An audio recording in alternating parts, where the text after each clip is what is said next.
Welcome to my channel. तो जैसे कि रक्षाबंधन आ रही है और सभी भाई बहन एक्साइटेड है। भाई भाइयों को भी बहुत ज़्यादा खुशी होती है क्योंकि साल भर का त्यौहार होता है, बहनें आती है घर पे और बहनों को भी बहुत ज़्यादा एक्साइटमेंट होती है भाइयों के घर जाना है, जो मैरिड लड़कियां होती हैं। और बहनों को ये लगा रहता है कि भाई भाई के लिए प्रे होती है कि भाई हमारे भाई की उम्र लंबी हो, और भाइयों को भी ये लगा रहता है। लेकिन वाईटी पे कुछ ऐसे भाई बहन हैं जो भाई उनके लिए ना तो रिश्ते कोई मायने रखते हैं, ना कोई तीज त्यौहार। उनके लिए बस ये है कि व्यूज़ कमाओ, लड़ाई दिखाओ। सिर्फ और सिर्फ कंटेंट अगर आपके पास नहीं है तो आप लड़ाइयाँ करना यूट्यूब पे स्टार्ट कर दो। यूट्यूब पे पहले क्या होता था, लोग अपनी अच्छी अच्छी चीज़ें दिखाते थे।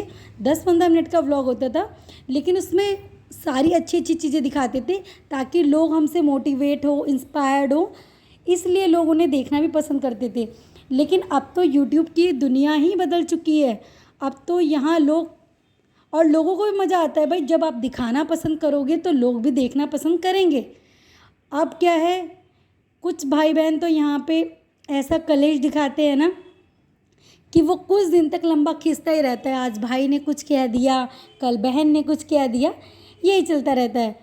मैं बात कर रही हूँ अरमान मलिक और उसके भाई संदीप सपना की। तो जब सपना की एक वीडियो थी, उसके अगेंस्ट में कालू ने वीडियो बनाई थी। तो उस बहन के भाइयों को देखो, एक भाई ने, अरमान ने, उसका चैनल छीन लिया, दूसरे भाई ने उस पर इतने इल्ज़ाम लगा दिए कि आज उसे कहीं बाहर जाते हुए भी डर लगता है। लोग भाई उससे पूछ ही लेते हैं कि भाई तेरा भाई तो ऐसा है, और तेरे साथ जो लोग रहते हैं उन्हें भी गालियाँ देता है कि वो भी ऐसे ही बेकार लोग हैं तेरी तरह। तो तुझे तो कैरेक्टर लेस बोलता ही है, उनके साथ दूसरे लोग जो रहते हैं उन्हें भी। यहाँ तक कि कालू जो है उसने अपनी भांजी के लिए भी गलत शब्दों का यूज़ कर दिया था कि भाई वो चोर है। कुछ दिन तक रोना धोना चला। अब भाई सपना को ये देखना चाहिए ना कि उसका भाई इस लायक नहीं है कि वो यूट्यूब पे या किसी भी तरीके से आके उससे माफ़ी मांगे, क्योंकि उसने जो बोल दिया वो माफ़ी वगैरह आके यहाँ नहीं मांगेगा। लेकिन फिर भाई सपना ने भी टोन करना स्टार्ट कर दिया अपने व्लॉग्स में। कभी कुत्ता, कभी कुछ, मैं तो फैशन करती हूँ, मेरे घर वाले ये कहते हैं, वो कहते हैं। अरे तुम करो, फैशन करने से किसने रोका है? मेकअप करना कोई बहुत बड़ी बात नहीं है, आज की डेट में सब करते हैं, कोई बड़ी बात नहीं है फैशन करना। लेकिन बार बार वो अपनी व्लॉग्स में बोलती रहती थी कि मैं तो फैशन करती हूँ, लोग मुझे ऐसे कहते हैं, मेरे घर वाले कहते हैं। चलो यहाँ तक बात ख़त्म हुई थी। लेकिन जब आप किसी को बार बार टोन कसते रहोगे तो इंसान चुप नहीं बैठेगा, क्योंकि वो भी डेली व्लॉगर है और वो भी बोल सकते हैं। फिर वहीं कालू की जो वाइफ है सरोज आंटी, इतने दिनों बाद उनके पति आए थे, तो उनके पति ने सरोज आंटी के पति ने, कालू ने बोल ही दिया था कि भाई मैंने तो अपना गुस्सा थूक दिया, अब जिसे जो कहना है मेरे लिए कहो, मैं नहीं कहूँगा। तो भाई उन्होंने तो बेचारों ने ये कसम खाई थी, शपथ ली थी कि मैं कुछ नहीं कहूँगा, लेकिन उनकी वाइफ थोड़ी ना चुप होने वाली थी।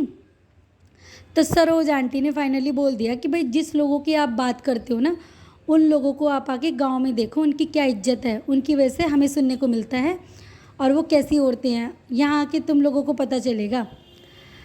तो सपना ने फिर कि भाई मैं जाती हूँ, लोग मुझे ऐसा बोलते हैं, वैसा बोलते हैं, ये इनकी वीडियोस एक दूसरे के अगेंस्ट पे बनती रहती है। फिर सपना का कल व्लॉग नहीं आया, आज उसका व्लॉग आया है, तो उसमें बोल रही है कि अब मैंने सोच लिया है, अब मैं किसी के बारे में नहीं बोलूँगी भाई, अब बस सिर्फ मैं अपने लिए ही व्लॉग बनाऊँगी, मतलब मैं अब किसी की बात ही नहीं करूँगी, क्योंकि भाई मुझे अपनी बेटी भी पालनी है, और अगर मैं ही ऐसे परेशान रहूँगी तो फिर मेरी बेटी को आगे देखने वाला कौन है? और मेरी तो तबीयत भी ख़राब रहती है, 2 महीने से मेरी तबीयत ठीक नहीं रहती है, और मैं तो सिर्फ व्लॉग में खुश हो जाती हूँ आप लोगों की वजह से। तो ये चीज़ तो आपको पहले भी पता थी कि आपकी बेटी के लिए अब आप ही हो, अगर आपको ही कुछ हो जाएगा तो आपकी बेटी का फिर करने वाला कौन है? और अगर आप 2 लोग हो, उसमें से एक परेशान है, तो फिर दूसरे को कौन देखेगा? और आपकी बेटी अभी छोटी है, आपको संभालना है उसे अभी, क्योंकि छोटे बच्चों के दिमाग में बहुत जल्दी बातें घर कर जाती हैं, लेकिन वो बच्ची फिर भी बहुत समझदार है। लेकिन आपको ही तो संभालना है उसको। अब आप जाके बोल रहे हो कि भाई अब मैं किसी के बारे में कोई बात नहीं करूँगी, अब मैं सिर्फ अपनी चीज़ें बनाऊँगी। तो आपको ये पहले कर लेनी चाहिए थी, फालतू की टोन मारनी नहीं चाहिए थी, क्योंकि उसने जो कह दिया था। और उसके अगेंस्ट में लोगों ने इतनी वीडियोस बनाई थी ना कि उसने गलत किया, उसने गलत बोला है, क्योंकि आगे उसकी अपनी भी बेटी है। इस तरीके से उसे नहीं कहना चाहिए, अपनी बहन और भांजी के लिए इन शब्दों का यूज़ नहीं करना चाहिए। अगर आपको कोई दिक्कत भी है तो भाई आप अपना पर्सनल सॉल्व कर लो ना। यूट्यूब पे आके अपने रिश्तों को भी ख़राब कर रहे हो, और आप लोगों को देख के और लोग भी सोचते हैं कि भाई पता नहीं क्या चल रहा है इनका तो नाटक।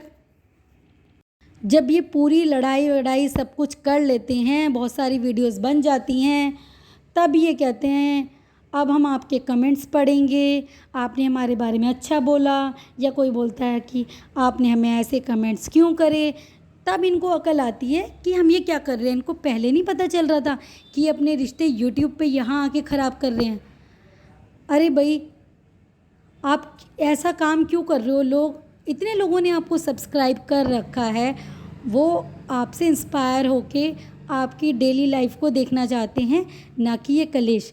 तो इन कलेश को अब तो आप खैर बोल ही रहे हो कि हमने बंद कर दिया, हम किसी के बारे में नहीं बोलेंगे, लेकिन फिर भी कुछ नहीं पता कि कब किसका दिमाग बिगड़ जाए और कब किसी के लिए क्या कौन क्या बोल जाए। क्योंकि ये फैमिली है ही ऐसी जहाँ इनके व्यूज़ डाउन होते हैं, ये अपने ही परिवार वालों की चुगली करना स्टार्ट कर देते हैं, और चुगली करके एक तरफा हो जाते हैं, फिर और लोग वीडियोस बनाना स्टार्ट कर देते हैं। तो बस यही है कि अपनी इन सब चीज़ों को रोको। जिन लोगों को आपको सब्सक्राइब करना होगा, आपको देखना होगा, वो आपको डेफिनेटली देखेंगे, लेकिन इस तरीके से करके तो ना आप रिश्तों को यहाँ पे पूरी तरीके से ख़राब कर रहे हो। जो भाई बहन का एक पवित्र रिश्ता है ना, उसे आप यहाँ पे ख़राब कर रहे हो।